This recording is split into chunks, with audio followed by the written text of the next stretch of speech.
Hello everyone, salam, shalom, marhaba. So my name is Mohammad Kundos. I'm from Jaffa. Historically, it's a multicultural city, and I would love to start telling you about myself from the story of my family. In 48, big part of my family from my father's side was expelled to Gaza. My grandfather is the only one that decided to stay in Jaffa and said, I'm not leaving anywhere because I believe that we all deserve to live here together. My grandfather had Jewish neighbors, and he said, whatever happens with the war, I'm not gonna leave my house and I'm not gonna leave my neighbors. And that's one of the stories that I keep reminding myself with in order to be able to survive this crucial, crazy days that we're living here now in Israel, Palestine. If we jump from 48 to now, the same family that were expelled in 48 from Jaffa to Gaza was expelled again and flee from Gaza City in November 2023 to Rafah, to the south of Gaza. And unfortunately, we lost contact with them in December 2023.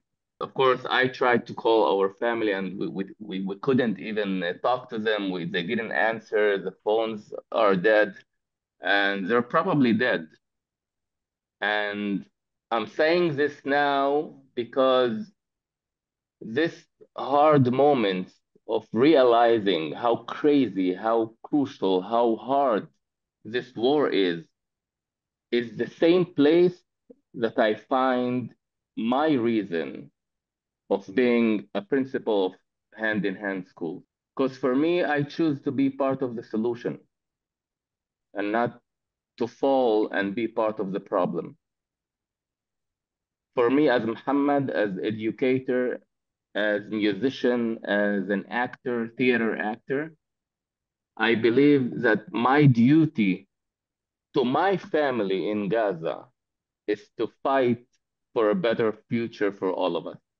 And my commitment to my staff, my Palestinian and Jewish staff, and to my Palestinian and Jewish students, and to my Palestinian and Jewish community in our school, my commitment to them is what brings me every day to the school.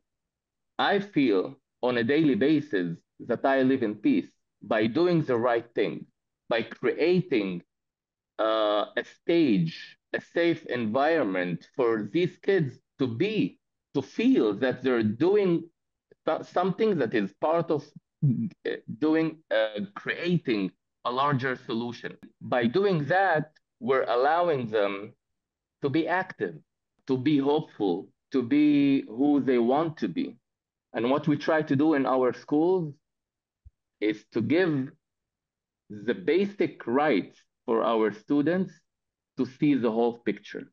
And these moments, when we allow them to see the big picture, to step into each other's hearts and minds and try to have a complicated conversation and realize that we're all human beings that wants the same things, that believe in peace, that believe in justice, that believe in freedom, being able to see that when you open your eyes to this fact, you cannot close them.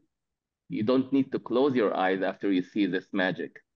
The kids don't see who's Jewish and who's Palestinian and they don't see these labels that we as adults see. But it's not easy.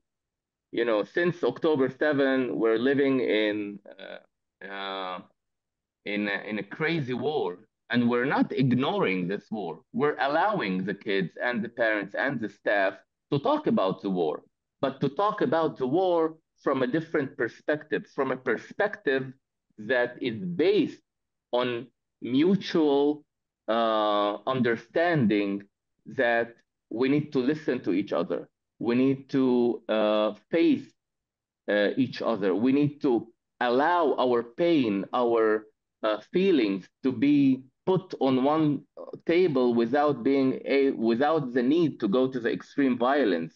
And I think what we're creating on a daily basis is proving to ourselves that what we're doing is sometimes it's even the most radical act, the most radical educational act to change the political picture. We believe that if you want peace, you have to educate for peace. That's why we're aiming and we want to make our impact larger than it is right now, but not belittling of our impact the way it is today.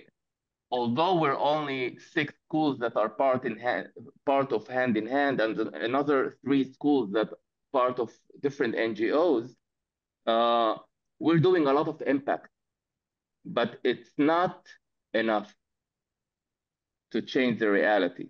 We need to make this circle larger. And I hope with your help, with your support, with people who really believe in it, we can make our impact larger and spread this word to the whole world.